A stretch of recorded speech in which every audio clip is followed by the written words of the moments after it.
ஆண்டவராகிய இயேசு கிறிஸ்துவின் இனிதான நாமத்தில் உங்கள் யாவருக்கும் என்னுடைய அன்பின் வாழ்த்துக்கள். நாம் கண்களை மூடி ஆண்டவருடைய முகத்தை நோக்கி பார்ப்போம். எங்களை அதிகமாய் நேசிக்கிற எங்கள் அன்புள்ள பரம தகப்பனே, இதோ இந்த நாளின் சமூகத்திலே நாங்கள் கடந்து வந்திருக்கிறோம் ஐயா. கடந்த 9 மாதங்களும் நீர் எங்களை கண்ணின் கருவிழி போல பாதுகாத்து ஒரு புதிய மாதத்தை நாங்கள் காண நீர் இரக்கம் பாராட்டினீரே, அதற்காக உமக்கு நன்றி செலுத்துகிறோம். காலைதோறும் உடைய கிருபைகள் புதிதாயிருக்கிறது என்று சொன்ன வேத வசனத்தின்படி இந்த காலை நேரத்திலே இந்த மக்களுக்கு தேவையான மன்னாவை ஆண்டவரே சப்பா அடிமையுடைய வாயிலிருந்து நீர் வெளிப்பட பண்ண வேண்டும் என்று ஜெபிக்கிறோம். பேசுகிறவர்கள் நீங்கள் அல்ல, பிதாவின் ஆவியானவரே உங்களோடு கூட இருந்து பேசுவார் என்ற வேத வசனத்தின்படி இந்த தேவ செய்தியை கேட்கிற ஒவ்வொரு பிள்ளைகளுக்கும் அவர்களுடைய ஆவிக்குரிய வாழ்க்கையிலே ஒருபடி முன்னேறி உடைய நாமத்தை மகிமைப்படுத்த உமக்குள்ளே ஒருமித்து வாசம் பண்ண கர்த்தர் தம்முடைய பிள்ளைகளுக்கு இரக்கம் பாராட்டுவீராக. இந்த நாளிலே எப்பேற்பட்ட விண்ணப்பங்களோடு இந்த பிள்ளைகளுடைய சமூகத்திலே காத்திருக்கிறார்களோ அந்த காரியத்திலே பரலோகத்தின் தேவனானவர் நீர் கேட்டு தம்முடைய பிள்ளைகளுடைய வாழ்க்கையிலே அற்புதங்களையும் அதிசயங்களையும் நீர் செய்ய வேண்டும் என்று அடிமை ஜெபிக்கிறேன். நீர் அப்படியே செய்ய போகிற அன்பிற்காக உமக்கு கோடான கொடி நன்றி செலுத்துகிறோம். நீர் பேசும் ஆண்டவரே, உடைய மெல்லிய சத்தத்தை நாங்கள் கேட்க அதின்படி வாழ எங்கள் ஒவ்வொருவருக்கும் அனுக்கிரகம் செய்வீராக. இயேசுவின் மூலம் ஜெபம் கேளும் அன்பின் பிதாவே, ஆமேன். அல்லேலூயா, அல்லேலூயா. ஒரு புதிய மாதத்தின் முதலாவது நாளிலே ஆண்டவர் நம்மை கிருபையாக கொடுத்திருக்கிறார். அதற்காக நாம் ஆண்டவருக்கு நன்றி செலுத்துவோம். இந்த நாளிலும் சிந்தனைக்கு ஆதாரமாக எடுத்துக்கொண்ட வேத பகுதி மத்தேயு 18ஆம் அதிகாரம் 19ஆம் வசனம் இப்படியாய் சொல்லுகிறது. மத்தேயு 18ஆம் அதிகாரம் 19ஆம் வசனம், அல்லாமலும் உங்களில் 2 பேர் தாங்கள் வேண்டிக் கொள்ள போகிற எந்த காரியத்தை குறித்தாகிலும் பூமியிலே ஒருமனப்பட்டிருந்தால் பரலோகத்தில் இருக்கிற என் பிதாவினால் அது அவர்களுக்கு உண்டாகும் என்று உங்களுக்கு சொல்லுகிறேன் என்று சொல்லி இங்கே நாம் பார்க்கிறோம். பூமியிலே 2 பேர் ஒருமனப்பட்டிருந்தால் அப்போ நம்முடைய ஜபங்கள், நம்முடைய வேண்டுதல்கள், நம்முடைய விண்ணப்பங்கள் ஆண்டோடைய சன்னிதானத்துக்கு நேராய் கடந்து போவதற்கு நம்மிடத்தில் என்ன காணப்பட வேண்டும்? ஒரு மனம் காணப்பட வேண்டும். ஆண்டவராக இயேசு கிறிஸ்து இந்த உலகத்திலே வாழ்ந்த நாட்களிலே தம்முடைய சீஷர்களை பார்த்து இதை சொன்னார். அப்படி என்றால் ஒரு மனம் யாருக்குள் இருந்தால் ஆண்டவர் அற்புதம் செய்வார். ஒரு மனம் யாருக்குள் இருந்தால் ஆண்டவருடைய விடுதலை அந்த குடும்பங்களிலே கடந்து வரும் என்று சொல்லி நாம் பார்ப்போமானால், ஆண்டவரால் அழைக்கப்பட்டு இல்லையா, அவரால் தெரிந்து கொள்ளப்பட்டு அவருடைய இரத்தத்தினால் கழுவப்பட்ட பிள்ளைகள் எங்கே ஒருமனப்பட்டு கூடி வருகிறார்களோ அங்கே ஆண்டவர் அற்புதங்களையும் அதிசயங்களையும் செய்கிறார் என்று நாம் வேதத்திலே பார்க்கிறோம். இதே மத்தேயு 18ஆம் அதிகாரம் 20ஆம் வசனத்திலே ஆண்டவராக இயேசு கிறிஸ்து இப்படியாய் சொல்லுகிறார், ஏனெனில் 2 பேராவது 3 பேராவது என் நாமத்தினாலே எங்கே கூடியிருக்கிறார்களோ அங்கே அவர்கள் நடுவிலே இருக்கிறேன் என்று சொல்லி, அப்போ 2 பேராவது 3 பேராவது ஆண்டவராகிய இயேசு கிறிஸ்துவின் நாமத்தினாலே எங்கே கூடியிருந்தாலும், அப்படின்றால் ஒரு மனம் இருந்தால்தான் என்ன பண்ண முடியும்? கூடி வாழ முடியும். கூடி வாழ்வதற்கு முதல் அச்சாணி என்னதுதான்? ஒரு மனம். அப்போ ஆண்டவராகிய இயேசு கிறிஸ்துவின் நாமத்தினாலே நாம் ஒருமனப்பட்டு நாம் எங்கே கூடி வந்தாலும் அல்லது நாம் எங்கே ஆராதித்தாலும் எங்கே ஜெபித்தாலும் நமக்குள்ளே ஒரு மனம் காணப்படும் பொழுது ஆண்டவர் அங்கே அற்புதங்களையும் அதிசயங்களையும் செய்ய போதுமானவராய் இருக்கிறார். இதேதான் சங்கீதக்காரன் 133ஆம் அதிகாரத்திலே இப்படியாய் சொல்லுகிறார், இதோ சகோதரர் ஒருமித்து வாசம் பண்ணுகிறது எத்தனை நன்மையும் எத்தனை இன்பமும் ஆனது அப்படின்னு சொல்லி. அப்போ ஒரு மனம் இருக்கிற இடத்திலே அல்லது ஒருமித்து வாசம் பண்ணுகிற இடத்திலே எப்படிப்பட்டது? அது நன்மையானது, அது இன்பமானது என்று சொல்லி அங்கே தாவீது ராஜா அங்கே பாடலாய் அந்த சங்கீதங்களை எழுதும்போது அவர் கூறுகிறார். இது மாத்திரமல்ல, அவர் இப்படியாய் சொல்லுகிறார், ஒருமித்து வாசம் பண்ணுகிற இடத்திலே அங்கே ஆண்டவர் எதை கட்டளையிடுகிறார் என்று சொன்னால், அங்கே 133ஆம் சங்கீதத்திலே 3வது வசனம் இப்படியாய் சொல்லுகிறது, அங்கே கர்த்தர் என்றென்றைக்கும் ஆசீர்வாதத்தையும் ஜீவனையும் கட்டளையிடுகிறார் என்று சொல்லி. அப்ப ஆண்டவர் ஆசீர்வாதத்தையும் ஜீவனையும் ஒரு மனிதனுடைய வாழ்க்கையிலே அல்லது ஒரு குடும்பத்திலே அல்லது ஒரு இடத்திலே அவர் உண்டு பண்ண வேண்டும் என்றால் நமக்குள்ளே என்ன காணப்பட வேண்டும்? ஒருமித்து வாசம் பண்ணுகிற அனுபவம் அல்லது ஒரு மனதோடு இருக்கிற ஒரு அனுபவம் நம்மிடத்திலே காணப்பட வேண்டும். அப்படி ஒரு மனதோடு நாம் ஆண்டுடைய சமூகத்திலே ஜெபிக்கும் பொழுது நம்முடைய விண்ணப்பங்கள் என்ன பண்ணப்படும்? அங்கீகரிக்கப்படும்.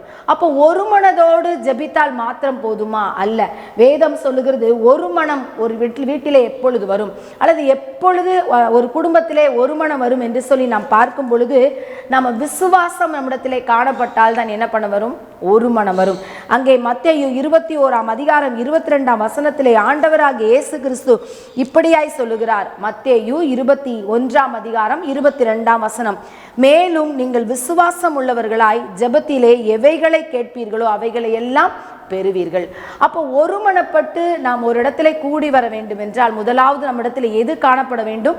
விசுவாசம். யாரின் மேல் விசுவாசம்? ஆண்டவராகிய இயேசு கிறிஸ்துவை பற்றியும் அவருடைய வல்லமையை பற்றிய விசுவாசம் உங்களுக்குள்ளும் எனக்குள்ளும் காணப்பட்டால் மாத்திரம்தான் என்னப்பட முடியும்?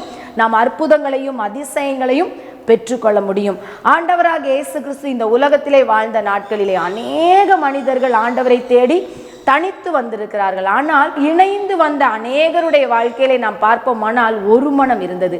எங்கெல்லாம் ஒரு மனம் இருந்ததோ அங்கெல்லாம் ஆண்டவருடைய அற்புதமும் ஆண்டவருடைய வல்லமையும் அவருடைய விடுதலையையும் கடந்து வந்ததை நாம் வேதம் முழுவதும் பார்க்கலாம். இங்கே மத்தேயு 20:29 முதல் 34 வரைக்கும் ஒரு சம்பவத்தை நாம் இங்கே பார்க்கிறோம். ஆண்டவராகிய இயேசு கிறிஸ்து எரிகோவின் வீதியிலே அங்கே இருந்து என்ன பண்ணுகிறார்? கடந்து வருகிறார். அப்படி அவர் கடந்து வரும் பொழுது அவரை சந்திக்கும்படியாய் 2 குருடர்கள் வருவதாய் இங்கே வேதம் சொல்லுகிறது. 2 குருடர்கள் ஆண்டவராகிய இயேசு கிறிஸ்து அந்த பகுதியிலே வருகிறார் என்று சொல்லி அவர்கள் கேள்விப்பட்டார்கள் என்று சொல்லி இங்கே நாம் வாசிக்கிறோம். மத்தேயு 20:30 இப்படியாய் சொல்லுகிறது. அப்பொழுது வழி அருகே உட்கார்ந்திருந்த 2 குருடர் இயேசு அவ்வழியே வருகிறார் என்று கேள்விப்பட்டு, ஆண்டவரே, தாவீதின் குமாரனே, எங்களுக்கு இறங்கும் என்று கூப்பிட்டார்கள் என்று சொல்லி இங்கே பார்க்கிறோம். அப்ப ஆண்டவராகிய இயேசு கிறிஸ்து இந்த பகுதிக்கு வருகிறார் என்று சொல்லி அவர்கள் கேள்விப்பட்டு என்ன பண்ணுகிறார்கள்? இயேசுவை நோக்கி கூப்பிடுகிறார்கள் இல்லையா? அப்ப இயேசுவை நோக்கி கூப்பிடுகிறதற்கு முன்பதாக இவர்கள் இருவருக்குமே இயேசுவை குறித்து என்ன பண்ணியிருக்கிறார்கள்? கேள்விப்பட்டிருக்கிறார்கள். 2 பேர், ஒரு குருடர் அல்ல, 2 குருடர் இல்ல.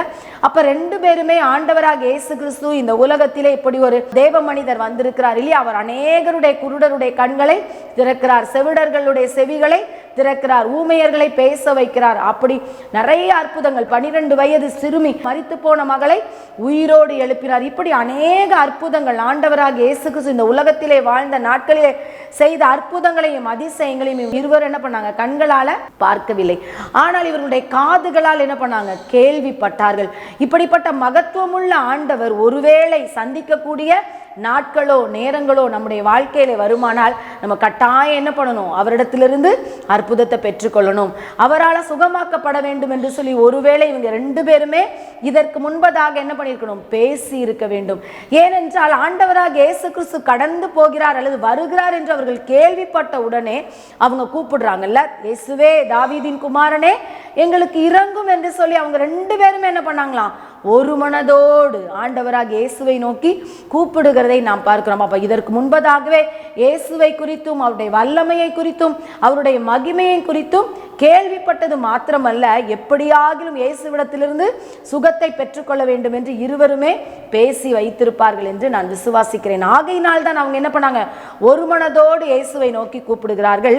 அப்ப அங்க கூட வந்தவங்க எல்லாம் இவங்க யாரு? கண்ணு தெரியாதவங்க தான், நல்லா பேசாதீங்கன்னு அதட்டுறாங்க. ஆனா அவங்களுடைய இருவருடைய எண்ணமும் எப்படியாகிலும் அவங்க என்ன பண்ணணும்? கண்கள் திறக்கப்படணும். அந்த அற்புதத்தின் நாயகரை என்னுடைய கண்களால் நான் பார்க்க வேண்டும் என்று சொல்லி அவங்க என்ன பண்ணாங்க? ஒருமனப்பட்டார்கள் என்று சொல்லி இங்கே நாம் வேதத்திலே பார்க்கிறோம். நீங்க வீட்டில் உட்கார்ந்து இருக்கிறவங்க, உங்களுக்கு நேரம் கிடைக்கும் போது நாம் வேதத்தின் மகத்துவங்களை என்ன பண்ணுங்க? வாசிங்க.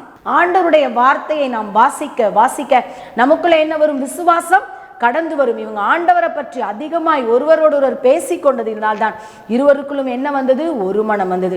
அங்கே ஒரு மனம் வந்ததினால் ஆண்டவராக இயேசு கிறிஸ்து அவர்களை அழைக்கத்தக்கதாக இவர்கள் என்ன பண்ணுகிறாங்க? இயேசுவை நோக்கி கூப்பிடுகிறார்கள். சூழ்நிலை எப்படி இருந்தாலும், யாரும் அதட்டட்டும், யார் என்னமும் செய்யட்டும், இங்கே வேதம் சொல்லுகிறது, ஆண்டவரே தாவீதின் குமாரனே எங்களுக்கு இறங்கும் என்று அவங்க என்ன பண்ணாங்களாம்? அதிகமாய் கூப்பிட்டார்களாம். அப்போ எப்பேற்பட்ட தடைகள், எப்பேற்பட்ட சூழ்நிலைகள் சாதகமாக இல்லாமற் போனாலும் ஆண்டவரை நோக்கி கூப்பிடுகிற அனுபவம் யாரிடத்திலே காணப்பட்டது? இந்த 2 குருடரிடத்திலும் காணப்பட்டது. நம்முடைய வாழ்க்கையில் கூட அநேக சூழ்நிலைகள் ஆண்டவரை நோக்கி கூப்பிடக்கூடாதபடிக்கு அநேக தடைகள் என்ன பண்ணலாம்? காணப்படலாம்.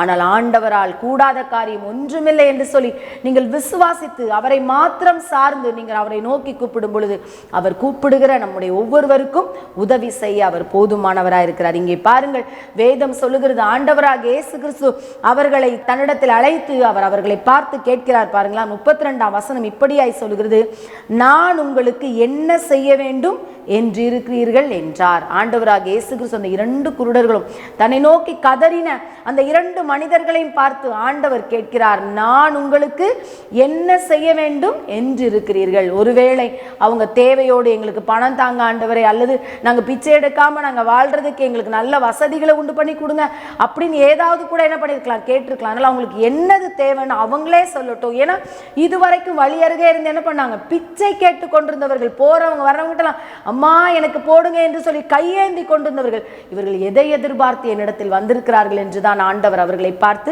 கேட்டார், நான் உங்களுக்கு என்ன செய்ய வேண்டும் என்று இருக்கிறீர்கள். 2 பேருமே அடுத்த நிமிஷம் வேதம் சொல்லுகிறது, அதற்கு அவர்கள், ஆண்டவரே எங்கள் கண்களை திறக்க வேண்டும். 2 பேருக்குள்ளும் எவ்வளவு பெரிய விசுவாசம் இல்லையா?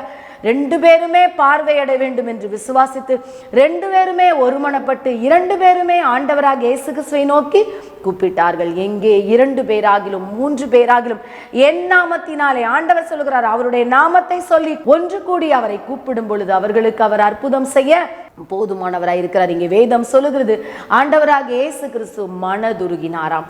அவர்களுடைய எப்பேற்பட்ட விசுவாசம் இல்லையா? இதுவரை அவங்க யாரையுமே பார்த்து என்ன பண்ணிருக்க மாட்டாங்க, எங்களுடைய கண்களை திறந்தருளும் என்று சொல்லி கேட்டிருக்க மாட்டாங்க. அப்ப ஆண்டவர் அதை பார்க்கிறார். அந்த விசுவாசம், தன்மேல் அவர்கள் வைத்த நம்பிக்கை இல்ல, அந்த அவங்க இருவருக்குள்ளும் இருந்த அந்த ஒரு மனம் என் ஆண்டவருடைய இருதயத்திலிருந்து எதை கொண்டு வந்தது?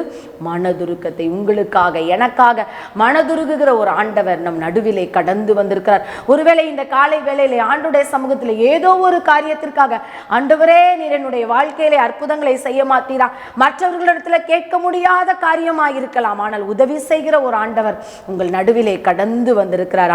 வேதம் சொல்லுகிறது, அவர் மனதுருகி அவருடைய கண்களை தொட்டாராம். உடனே அவர்கள் பார்வையடைந்து ஆண்டவராக இயேசு கிறிஸ்துவை பின்தொடர்ந்து கடந்து போனார்கள். அவர்களுக்குள் அற்புதத்தையும் அதிசயத்தையும் விடுதலையையும் கொண்டு வந்தது எது? அவர்கள் இருவருக்குள்ளும் காணப்பட்ட அந்த ஒரு மனம். வேதம் சொல்லுகிறது, நீங்கள் ஒருமனப்பட்டவர்களாய் ஜெபத்திலே எதை கேட்டாலும் அவைகளை எல்லாம் பெற்றுக்கொள்வீர்கள். நீங்கள் வேண்டிக் கொள்ளுகிற காரியத்திலே நீங்கள் கேட்கிற எல்லாவற்றையும் கொடுக்கிறவர் நம்முடைய ஆண்டவராய் இருக்கிறார் இல்லையா? அப்போ இன்றைக்கு நம்முடைய வாழ்க்கையிலே கணவன் மனைவியாய் இருக்கலாம், நமக்கு ஒரு காரியத்திற்காக ஜெபிக்கும் பொழுது நம்முடைய குடும்பத்திலே ஒரு மனம் காணப்படுகிறதா? பெற்றோர் பிள்ளைகள் இருக்கலாம், குடும்பத்தின் காரியத்திற்காக ஜெபிக்கும் பொழுது பெற்றோருக்குள்ளும் பிள்ளைகளுக்குள்ளும் ஒரு மனம் காணப்படுகிறதா இல்லையா? நண்பர்களாய் கூடுகிறோம், ஜெபிக்கும்படியாய் கூடுகிறோம், எல்லாம் நல்லதுதான். ஆனால் ஆண்டவராக இயேசு கிறிஸ்து இந்த காரியத்திலே அற்புதங்களை செய்வார் அப்படின்னு விசுவாசத்தோடு நாம் எல்லாரும் ஒருமனப்படுகிறோமா? நாமே ஆராய்ந்து பார்ப்போம். நீங்கள் நண்பர்களாய் ஜெபிக்கலாம், உறவினர்களாய் ஜெபிக்கலாம், திருச்சபையாய் கூடி ஜெபிக்கலாம். எப்படி நாம் கூடினாலும், அந்த கூடி வருகிற 4 பேரானாலும் 10 பேரானாலும் 50 பேரானாலும் நமக்குள்ள என்ன காணப்பட வேண்டும்? ஒரு மனம் காணப்பட வேண்டும். அந்த ஒரு மனதிலே என்ன காணப்பட வேண்டும்? விசுவாசம் வெளிப்பட வேண்டும். நம்முடைய விசுவாசம் வார்த்தையினால் வெளிப்பட வேண்டும். இந்த 2 குருடர்களுக்குள்ள விசுவாசம் எப்படி வெளிப்பட்டது?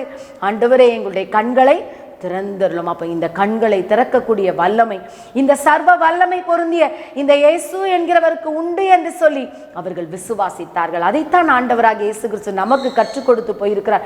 எங்கே 2 பேர் 3 பேராவது என் நாமத்தினாலே கூடுகிறார்களோ அவர்கள் மத்தியில் நான் இருக்கிறேன். அப்ப ஆண்டவருடைய சமூகத்திலே நீங்கள் குடும்பமாய் கூடலாம், அல்லது திருச்சபையாய் கூடலாம், நண்பர்களாய் கூடலாம். ஆனால் அங்கே என்ன காணப்பட வேண்டும்? ஒரு மனதோடு கூடிய விசுவாசம் காணப்பட வேண்டும். அப்படி காணப்படும் பொழுது ஆண்டவர் நம் நடுவிலே அற்புதங்களை செய்வார். அதே போல நம் தானியேலிலே நம் 3ஆம் அதிகாரத்திலே நாம் பார்க்கும் பொழுது அங்கே ஒரு சம்பவத்தை நாம் பார்க்கிறோம் இல்லையா? சாத்ராக், மேஷாக், ஆபேத்நேகோ அவர்களுக்கு முன்பதாக அங்கே என்ன வைக்கப்படுகிறது? ஒரு பெரிய கட்டளை கொடுக்கப்படுகிறது இல்லையா? தானியேல் 3ஆம் அதிகாரத்தை நாம் திருப்பிக் கொள்வோமானால் 17ஆம் வசனத்திலே, நாங்கள் ஆராதிக்கிற எங்கள் தேவன் எங்களை தப்புவிக்க வல்லவராயிருக்கிறார். அவர் எரிகிற அக்கினி சூளைக்கும் ராஜாவாகிய உம்முடைய கைக்கும் நீங்களாக்கி விடுவிப்பார் என்று சொல்லி இங்கே தானியேல் 3ஆம் அதிகாரம் 17ஆம் வசனத்திலே அவர்கள் சொல்லுகிறதை நாம் பார்க்கிறோம்.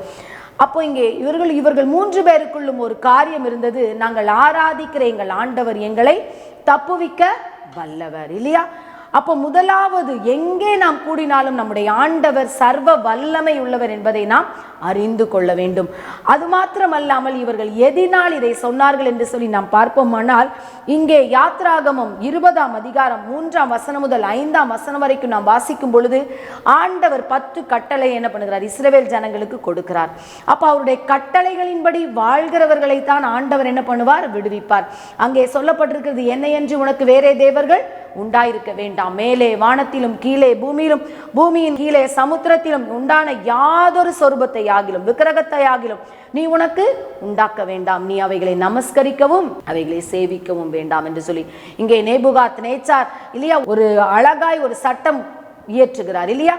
அவர் நிறுத்தின அந்த பொற்சிலையை வணங்காதவர்கள் கொல்லப்பட வேண்டும் என்பதுதான், அக்கினி சூளைக்கு இரையாக்கப்பட வேண்டும் என்பதுதான் ராஜாவின் கட்டளை. ஆனால் அதற்கு முன்பதாக அவர்களை படைத்த, அவர்களை உருவாக்கின, அண்ட சராசரங்களையும் உருவாக்கி அகிலத்தையும் வார்த்தையினால் உருவாக்கின நம்முடைய ஆண்டவர் சர்வ வல்லமை உள்ளவர். அவராலே செய்யக்கூடாத அதிசயமான காரியம் ஒன்றுமில்லை. இந்த ராஜாவுக்கு மேலான ஒரு ராஜாதி ராஜா, கர்த்தாதி கர்த்தர், சகலத்தையும் உருவாக்கினவர், சர்வ வல்லமை உள்ள ஒரு ஆண்டவரை தொழுது கொள்கிற ஒரு கூட்டம் தான் இந்த சாத்ராக், மேஷாக், ஆபேத்நேகோ. இவர்களுடைய 3 பேருக்குள்ளும் அங்கே என்ன இருந்தது?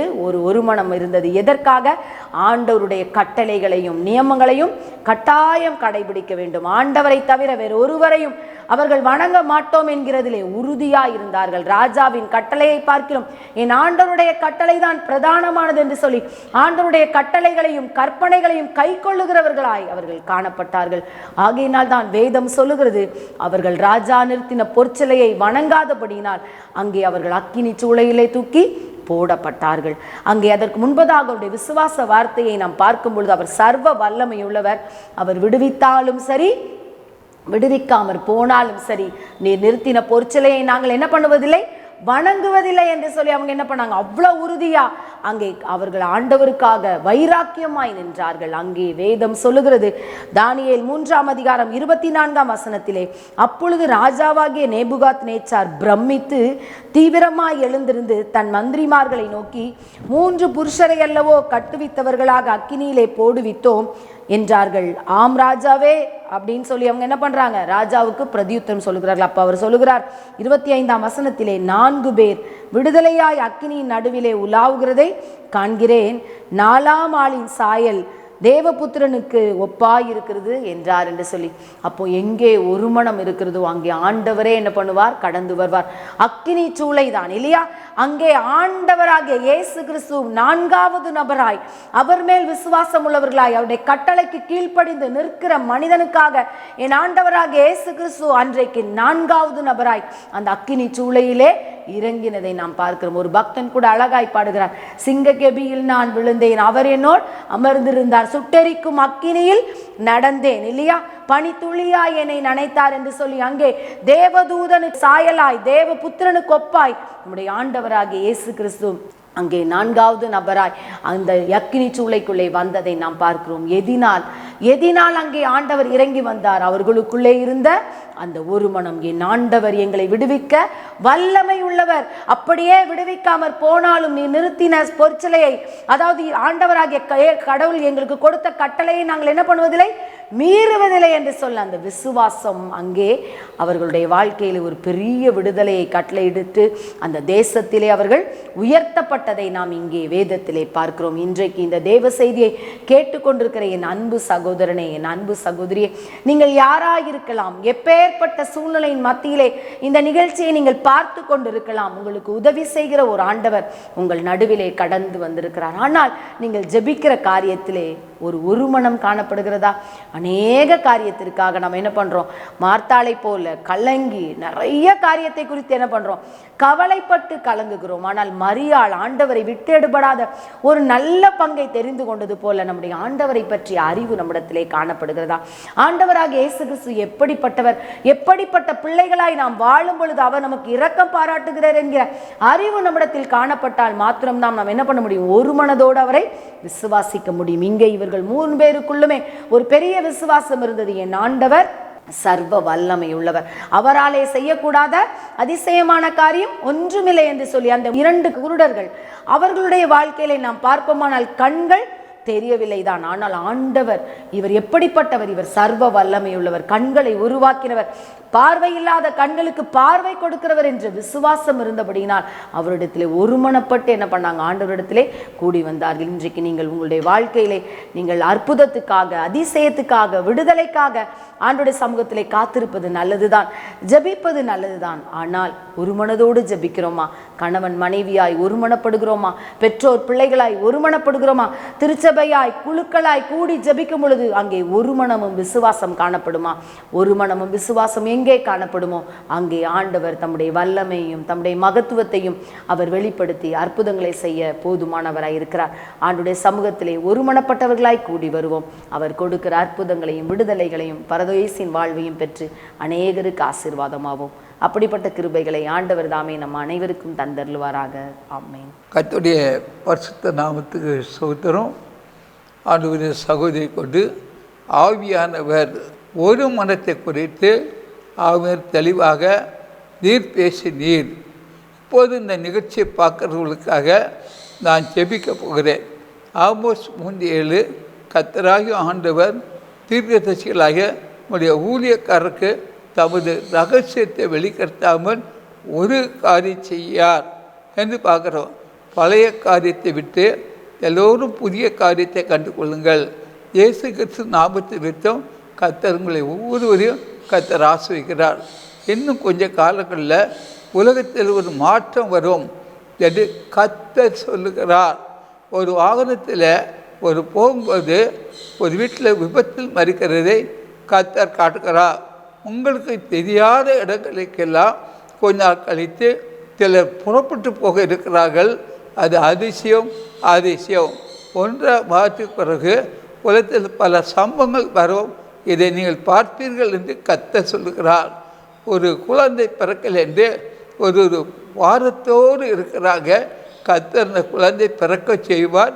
அந்த குழந்தை பிறக்கும்.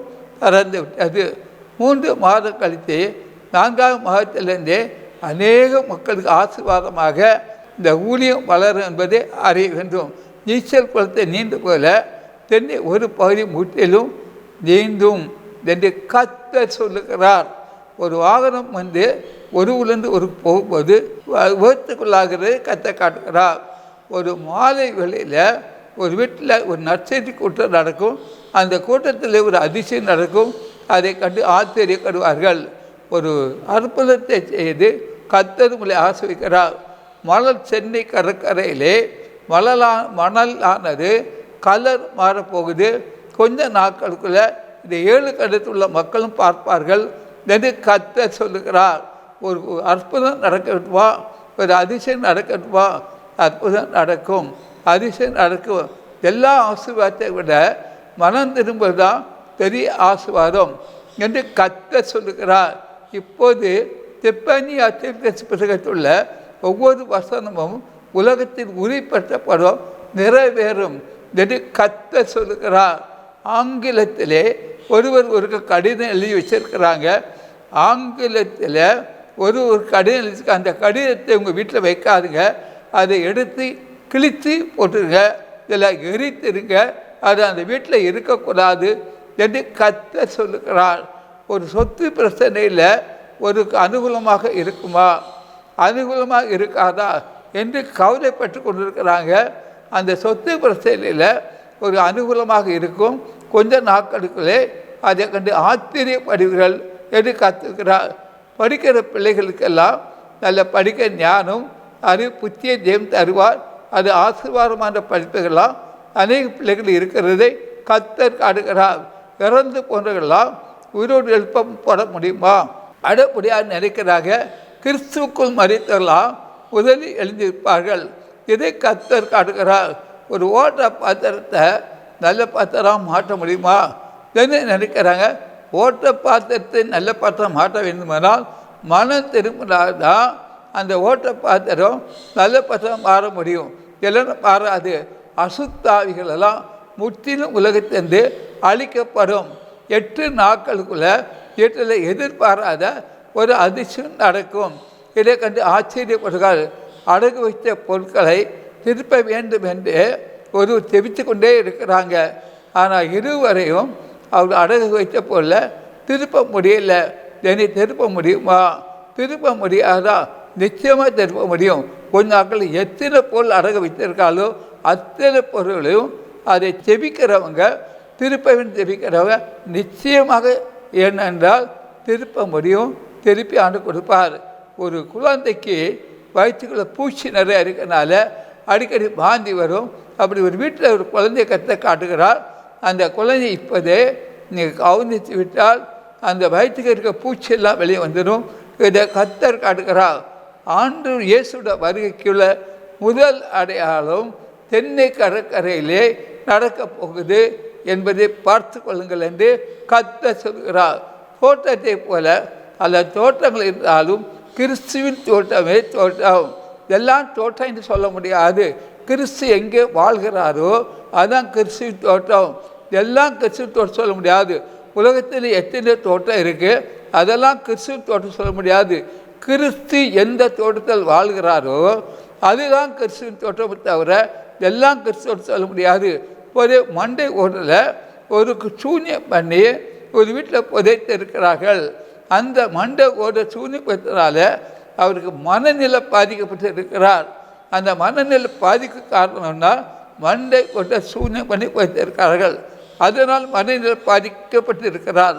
அவருக்காக ஜெபித்தால் அந்த மண்டையோடு கட்டு அறுக்கப்படும், நன்மையும் கிருபை தொடரும். நான் உங்களுக்கு இந்த வார்த்தையை நல் வார்த்தையை சொன்னேன். எல்லா ஆசீர்வாதத்தை விட எண்ணி பெறக்கூடிய ஆசீர்வாதம் தான் அதிகம் என்பதை அறியாமல் இருக்க வேண்டாம். கர்த்தர் மேய்ப்பராக இருக்கிறார். நீங்கள் ஆட்சி அடையவில்லை. விஷப்பூச்சி ஒரு கடித்து நரிக்கக்கூடிய சூழ்நிலை இருந்தாலும் விஷப்பூச்சி அடிக்கும் போது அதை கண்டுகொள்ளும் போது அந்த மரணம் வராதபடி ஒருவரை கர்த்தர் நீக்கி கொடுக்கிறார் என்று கர்த்தர் சொல்கிறார். எல்லா ஆசீர்வாதமும் உங்களுக்கு வரப்போகுது. இனி நன்மை இருக்கு, தீமை இல்லை. சபத்தை அடக்கம் பண்ண முடியாதபடி உலகத்தில் பல சம்பவங்கள் இருக்கும். அதை நீங்கள் பார்ப்பீங்க. கர்த்தராக ஏற்றுகிறது சொன்ன வார்த்தை ஒன்று உதிராது, நிறைவேறும். நன்மை கிருபை தொடரும். எல்லா ஆசீர்வாதத்தையும் பெற்றுக்கொண்டாலும் இனி பெறக்கூடிய ஆசீர்வாதம் அதிகம் அதிகம் இருக்கும். இதை கண்டு தொந்தரப்படுங்க. இப்போ இதை தூர இடத்துக்கு போனவர்களுக்கெல்லாம் அற்புதம் நடக்குமா? நடக்கும். கொஞ்ச நாள் கழித்து நடக்கும், உடனே நடக்காது. ஆசீர்வாதமும் அற்புதமும் உங்களுக்கு இருக்கிறது. எல்லாம் நன்மைக்கு எதுவாக இருக்கு, தீமை கிடையாது. ஆசீர்வாதம் அற்புதம் வந்து விட்டது. இதை கண்டு நீங்கள் ஆச்சரியப்படுவீர்கள். இது கர்த்தருடைய வார்த்தை நிறைவேறும், நிறைவேறிற்று. அம்பத்தூர் அதிசய தரக்கா தீர்த்த வீட்டிலே அக்டோபர் 2ஆம் தேதி என்ற 30ஆம் ஆண்டு ஆலை பெருச விழா நடக்கிறது. யாவரையும் இயேசு அழைக்கிறோம், வந்து ஆசீர்வாதத்தை கேட்டுக்கொள்ளுங்கள். ஆசீர்வாதத்தை கொடுத்து விட்டேன். இந்த விழா 30ஆம் ஆலை பெருச விழா. யாவரையும் அழைக்கிறோம், வந்து ஆசீர்வாதத்தோடு. அக்டோபர் 2ஆம் தேதி காலை 10:30 2 முறை விழா இருக்கிறது. பாருங்கள், ஆசீர்வாதத்தை பெற்றுக்கொள்கள்.